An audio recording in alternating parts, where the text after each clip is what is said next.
AskReddit by Reformed Need Advice YM. What was ruined because of 9/11? I was 14 the summer of 2001 and my family took a trip to Europe. Being 14 and a nerd, I bought a sword. Carried it on the plane home. Security guy asked what's in the box. I said it's a sword. He said sweet and gave me a fist bump. This was like 2 months before 9/11. I'm a cellist and I've traveled internationally with my instrument. The end pin and bow cause such issues at security. And sometimes even if you buy a whole ass seat for your cello, they still kick you off the plane. Turn of the millennium optimism. Kinda funny how cover did the same thing. I thought 2020 was gonna be such a cool year. Quick airline travel. People would often show up 30 minutes or so before a flight and be able to board on time. Remember non-passengers getting to the gate to see people off or meet them off the plane? National news coverage. The crawler only appeared during major events or simultaneous big stories. It never went away after 9/11. Breaking news became huge after 9/11. For a short time, it was reserved for stuff that was actually big. Now it's like breaking news. Kim Kardashian goes braless at gala. Watching The Lord of the Rings, you might notice that the destruction of the Barad-dûr, Sauron's tower, at the end isn't a particularly epic special effect. The thing kind of keels over sideways and then explodes. The Barad-dûr is a tall, thin tower nearly a mile high in Tolkien's world. The special effects team at Weta Workshop had its collapse all planned and modeled out and then realized with horror that it looked exactly like the collapse of the Twin Towers in New York. Remember that the final movie came out in 2003 and the SFX team were working of the effects in mid-2002, only months after the attack. Too soon for sure. So a guy named Gray Horsefield, great name, took home a workstation over the 2002 holiday break and reanimated the entire tower collapse himself so it didn't look so depressingly familiar. The final result looks fine as an effects shot, but it doesn't get much screen time and it's not particularly realistic. We can all see that it doesn't look realistic because, unfortunately, we've all seen what a tall tower looks like when it collapses. There was a petition to rename the two towers, but thankfully the studio declined to. Catching joyride with the pilot in the jump seats. Oh, those were the days. Do you like movies about gladiators? Airports.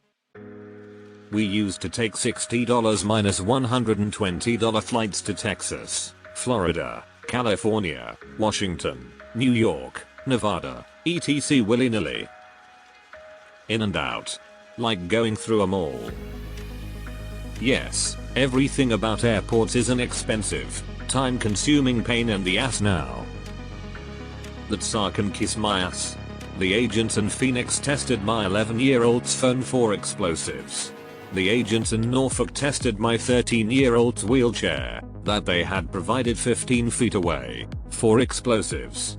The agents in Minneapolis made my 7-year-old daughter take her shoes off, but on our way back from Orlando the agents ripped my head off for having her take her shoes off. Lots of people's birthday celebrations. Was in class that day with a girl whose birthday it was and everyone remarked how it had be forever changed. The girl's name was Katrina. Travel became a lot more of a pain in the ass. That was the biggest difference pre and post 9/11 to someone's everyday life. Before 9/11 air travel was a breeze. I'm from Canada, and before 9/11 we didn't need passports to enter the US and vice versa. So cross-border travel was almost as easy as traveling from state to state. Contrary to popular belief, passports weren't initially required for cross-border travel by Canadians entering the US after 9/11. In fact, the requirement didn't come into effect until the 30th of June, 2009, though it had been announced by the Bush administration over a year earlier. I crossed the border in Niagara Falls in 2007 with my driver's license.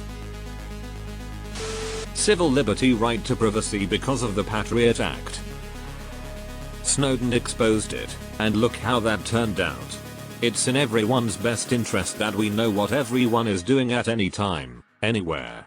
Fuck you. God bless America. I feel like the 9th of October 2001 was really the last day of the 90s.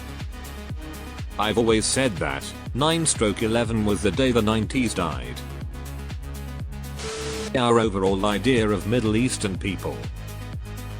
I once overheard two girls on a bus talking about this guy one of them was dating. They were joking, but it was also a bit sad.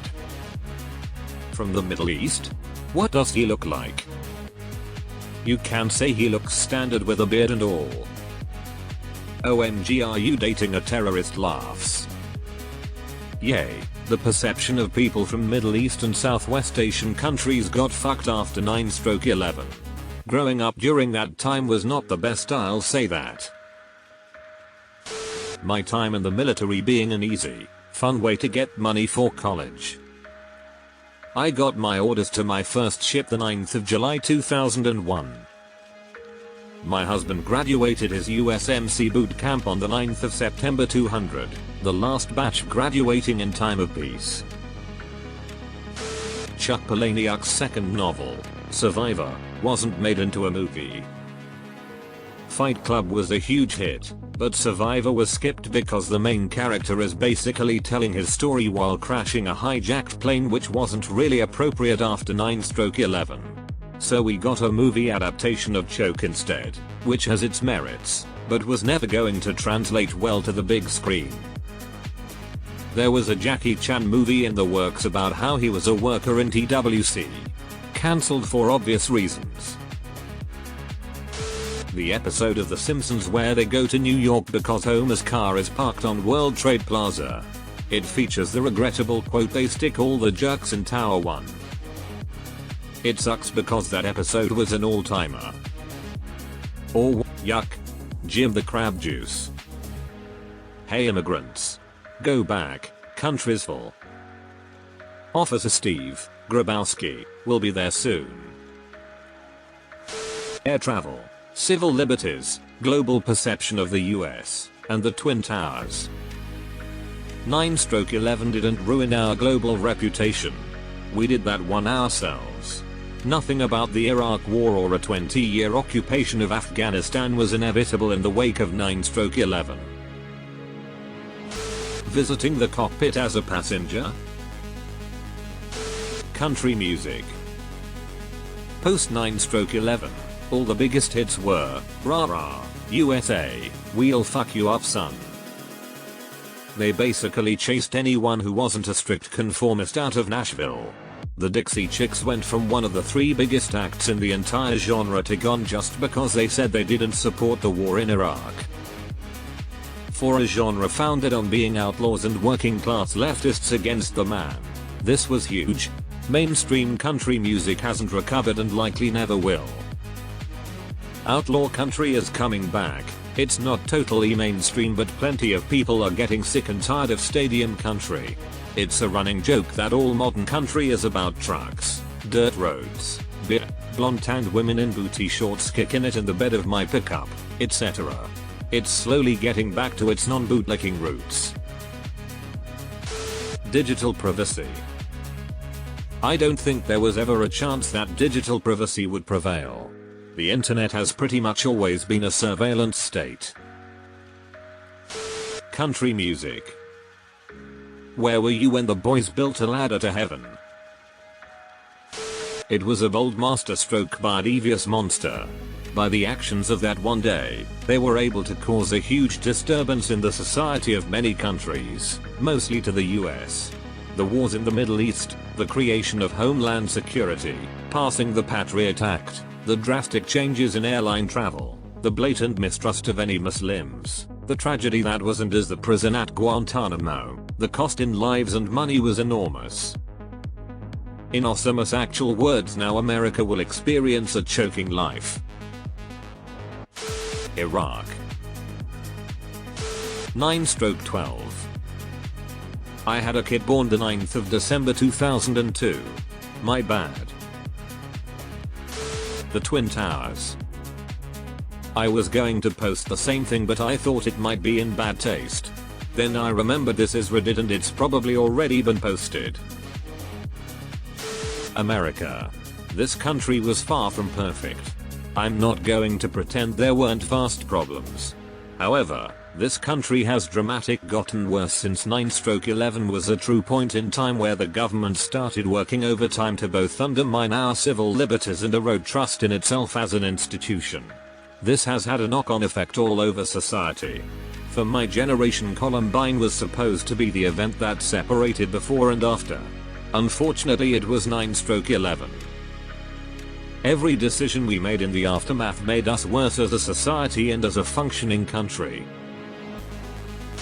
The police in the US became more militarized. Nowadays, security concerns is used as a justification for just about any overzealous police activity. The two biggest moments for a militarized police was the LA shootout and 9/11. You almost never see cops in normal blue uniforms anymore. Now they are all tactical and look like they are about to invade a country. Besides the Twin Towers, air travel. Flying is a nightmare now. I'm told it used to be much easier. The ending of Lilo and Stitch. I mean, the ending is still great. They just changed the location of the spaceship plane chase to not be close to buildings. It was a change, but not really a change that ruined anything. Because Lilo and Stitch is just so wonderful. Air travel. Getting off an airplane, you have huge crowds of people waiting to greet family, friends and business connections. Anyone could go in and out of the terminals. Going through security took only a few minutes, never had to take off shoes. When I traveled for school, my classmates and I transported custom swords and knives, sealed food products like tea and pastries, outside foodstuffs, and toiletries batteries in our carry-ons, no questions asked. The shoe thing is only tangential, though. It came later with that guy who thought setting his shoes on fire was a thing. My mother's birthday is 9/11. She hates her birthday now.